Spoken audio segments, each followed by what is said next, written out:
আসসালামু আলাইকুম। তো আজকের ক্লাসে আমরা দেখব কিভাবে ইমেলে সিগনেচার অ্যাড করা যায়, কিভাবে ইমেল শিডিউল করা যায় এবং সিসি এবং বিসিসি এর ব্যবহার কি হতে পারে সেগুলো আজকে দেখব। প্রথমে আমি আমার ব্রাউজারে চলে যাচ্ছি। আচ্ছা, তো প্রথমে আমরা জিমেইলে চলে যাব।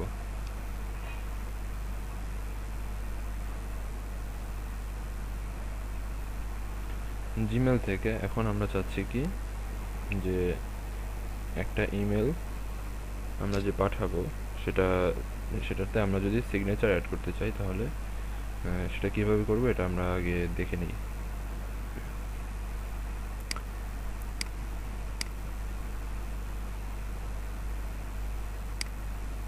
আচ্ছা, তো প্রথমে আমরা এই যে জিমেল ওপেন করলে আমাদের এই ইন্টারফেসটা আসবে। এখান থেকে আমরা সেটিংসে চলে যাব।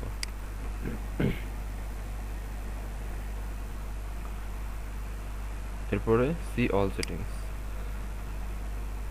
এখন এই জেনারেল ট্যাবের মধ্যে আমরা যদি একটু নিচের দিকে স্ক্রল করি তাহলে দেখব কি যে আমাদের একটি সিগনেচার অ্যাড করার জায়গা আছে। এই যে সিগনেচার নামে একটা অপশন আছে। সিগনেচার আমরা এখানে ক্রিয়েট করতে পারবো। তো এখানে আমি ক্রিয়েট দিলাম। সিগনেচার একটা নেম দেবে, অর্থাৎ এখানে দেখা যাচ্ছে যে আমার একই অ্যাকাউন্ট থেকে আমি বিভিন্ন জায়গায় বিভিন্ন রকম সিগনেচার ইউজ করি। সো সেক্ষেত্রে আমরা বিভিন্ন জায়গার জন্য আমরা বিভিন্ন নাম দিতে পারি। তো বেসিক্যালি আমার নামটা আমি ডিফল্ট দিয়ে দেই। আচ্ছা, তো এখানে আমরা কি করব, আমাদের দেখা যাচ্ছে যে আমরা সিগনেচারের সাথে আমাদের নামটা প্রকাশ করব যে এটা কার সিগনেচার। যেমন প্রতিটা ডকুমেন্টেই যদি কোনো সিগনেচার দেওয়া থাকে তাহলে সেই সিগনেচারের যে ওনার একটা পরিচয় দেওয়া থাকবে, নামও থাকতে পারবে, আবার ওনার ডেজিগনেশনও থাকতে পারে। তো আমরা চাইলে এখানে লিখে দিতে পারবো, আর না চাইলে আমরা ডিরেক্টলি সিগনেচারটা অ্যাড করতে পারবো। সিগনেচার অ্যাড করার জন্য অবশ্যই আমাদেরকে এই যে ইনসার্ট ইমেজ এই অপশনে ক্লিক করতে হবে। এখন এখান থেকে আমাদের এই গুগল ড্রাইভের মধ্যে আমরা সিগনেচারটা অ্যাড করতে পারবো। এখানে আপলোড দিলাম, ব্রাউজ দিলে আমরা সিগনেচার অ্যাড করতে পারবো। এর আগে আমাদের কম্পিউটারে অবশ্যই আমাদের যে নির্দিষ্ট সিগনেচার সেটার একটা ছবি থাকতে হবে। সেই ছবি অনুযায়ী আর কি এখানে আমরা আপলোড করে দেব। সেটাই হবে আমাদের সিগনেচার অ্যাড করা। তো আমার আপাতত আমার পিসিতে সেটা নেই, যার কারণে আমি অনলাইন থেকে যে কোনো একটা সিগনেচার অ্যাড করে নিচ্ছি।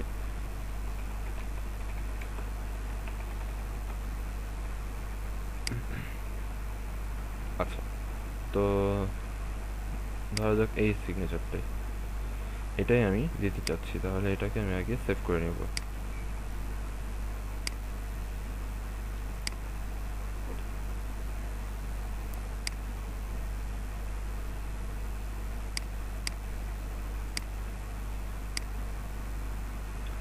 আচ্ছা, সেভ করা শেষ। এখন আমি ব্রাউজ করব, ব্রাউজ করে আমাদের ডেস্কটপে যাব। এখন এই যে আমাদের সিগনেচারটা এখানে রাখা আছে, এই সিগনেচারটা আমরা চুজ করে ওপেন দেব।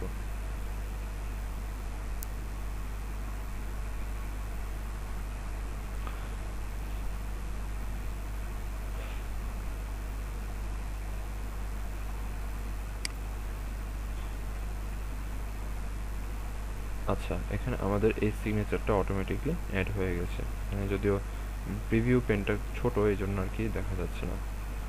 তো এখন আমি কি করব যে সিগনেচার ডিফল্টস, এখানে for new emails no signature থেকে আমি যেহেতু এখানে একটা নাম দিয়েছি, একটা সিগনেচার, অর্থাৎ এটা আমার সিগনেচার, এটা এই নাম অনুযায়ী আমার সিগনেচারটা এরকম হবে যাতে ও বুঝতে পারে।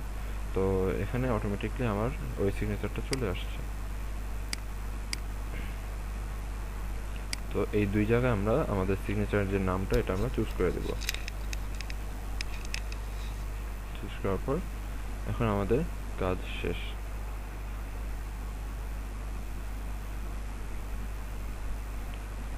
তারপর আমরা এখান থেকে সেভ চেঞ্জেস দিলে অটোমেটিকলি সেভ হয়ে যাবে। ব্যাস, এখন যদি আমরা কাউকে ইমেল পাঠাতে চাই তাহলে এই যে আমাদের সিগনেচারটা অটোমেটিকলি অ্যাড হয়ে আছে, দেখা যাচ্ছে। তো এটাকে ধরে আমরা চাইলে ছোট বড় করতে পারবো।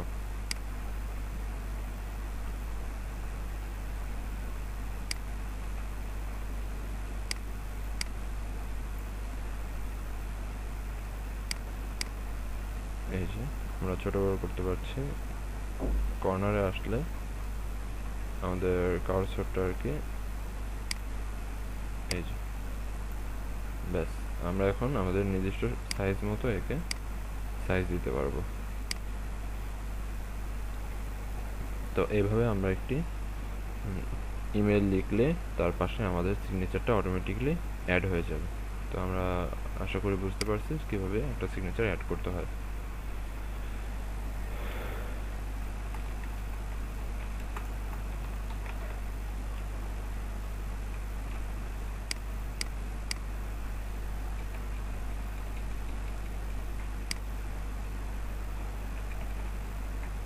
ঠিক আছে, এই হচ্ছে আমাদের ইমেল। আর এখন আরেকটা বিষয় হচ্ছে এই যে রেসিপিয়েন্টের এখানে আমরা চাইলে টু ইউজ করে কাকে কাকে কাকে কাকে দিব সেটা আমরা দিয়ে দিতে পারি।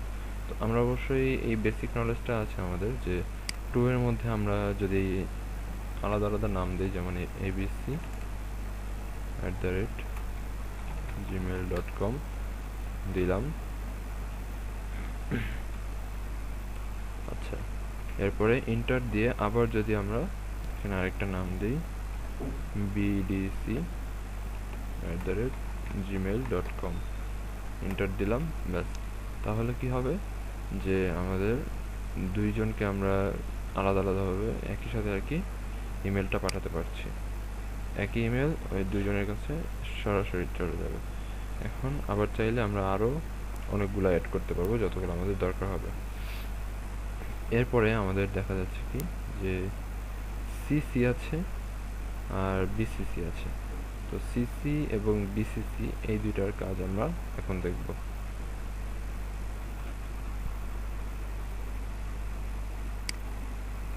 আচ্ছা, সিসি অর্থ হচ্ছে কার্বন কপি। সিসিতে কার্বন কপি হয় আর বিসিসিতে ব্লাইন্ড কার্বন কপি। ঠিক আছে, এটা আমরা মনে রাখবো। যদি আমাদের স্যার আমাদেরকে জিজ্ঞেস করে যে এই দুইটার ফুল মিনিং কি, তাহলে আমরা যেন বলতে পারি। এখন সিসিতে আমরা দুইজনের নাম লিখি, ধরা যাক diy@gmail.com, এন্টার। আবার ধরা যাক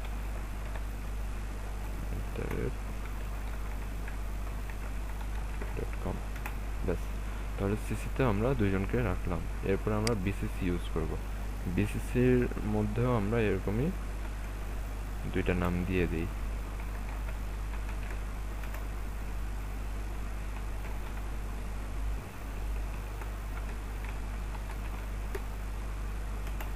ব্যাস।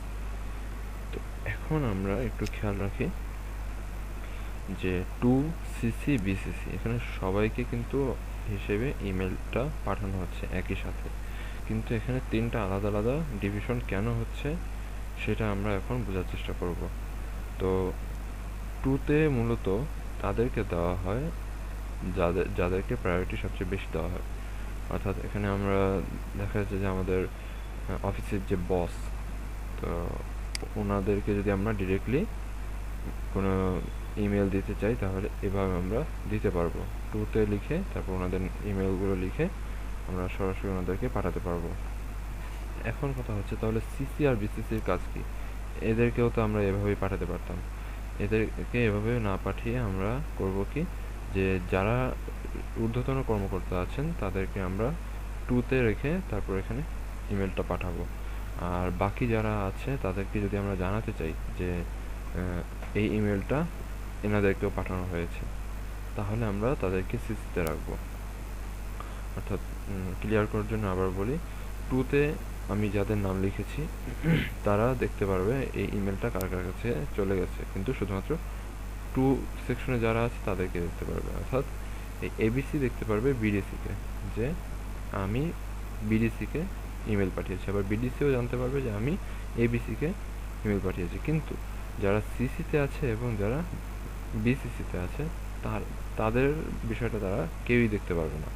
অর্থাৎ আমি সিসিতে এবং বিসিসিতে কাউকে যদি পাঠাই ইমেলটা, তাহলে তারা আর কি দুজনের একজনও জানবে না যে আমি এদেরকে পাঠাইছি। কিন্তু যারা সিসি আছে তারা কিন্তু অবশ্যই জানতে পারবে যে টুতে কারা কারা আছে, অর্থাৎ আর কাদেরকে পাঠানো হয়েছে।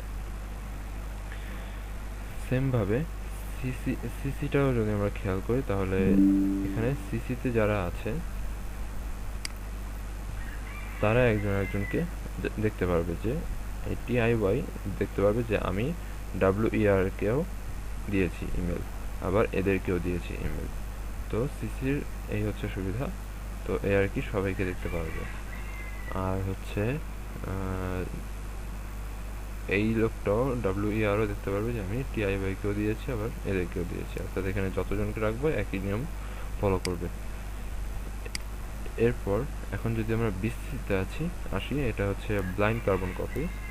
তো এর কাজটা হচ্ছে যদি এর কথা চিন্তা করি যে ওআইইউ কাকে কাকে দেখতে পারবে, ওআইইউ দেখতে পারবে, এই টুতে যারা আছে তাদেরকেও দেখতে পারবে, সিসিতে যারা আছে তাদেরকেও দেখতে পারবে, কিন্তু বিসিসিতে শুধুমাত্র নিজেরটাই জানবে। অন্য আর কাউকে যদি পাঠানো হয় বিসিসিতে, তাহলে সেটা আর কি জানতে পারবে না। তো বিষয়টা হচ্ছে এরকমই। তো ব্লাইন্ড কার্বন কপিতে ওরা আর কি নিজেরা স্বতন্ত্রভাবে আর কি দেখবে। তো ওদেরকে আলাদা আলাদাভাবে আমরা চাইলে, যদি এমন হয় যে এখানে আমরা এমন কর্মচারীকে রাখতে চাই যে তারা কাকে কাকে দিচ্ছি এটা জানতে পারবে না, তখন এই বিসিসিতে আমরা ইউজ করতে পারবো।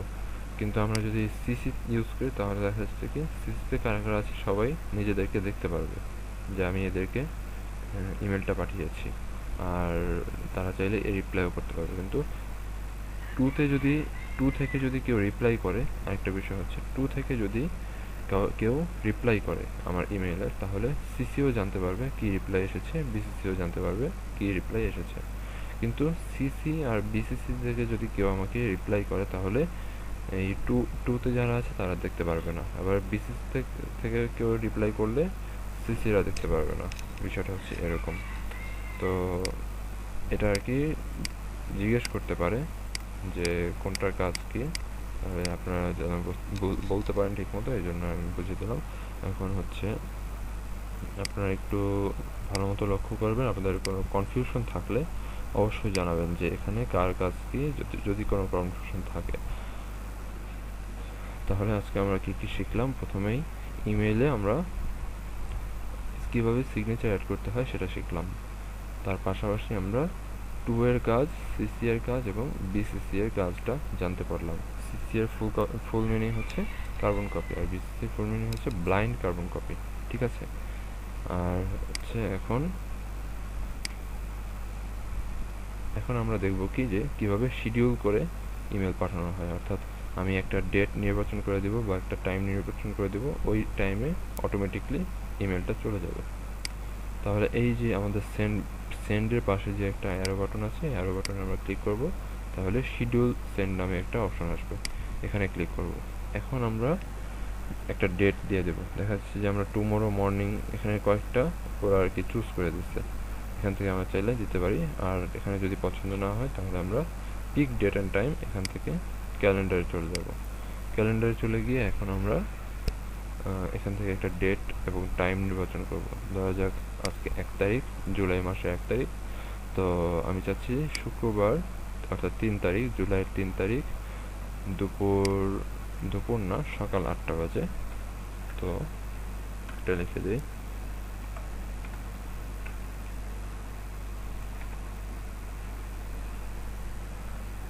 এখন মেসেজটা একটু দেখি, এটা শিডিউলটা এই যে দেখা যাচ্ছে যে ফ্রাইডে, জুলাই 8টা বাজে, সকাল 8টা বাজে।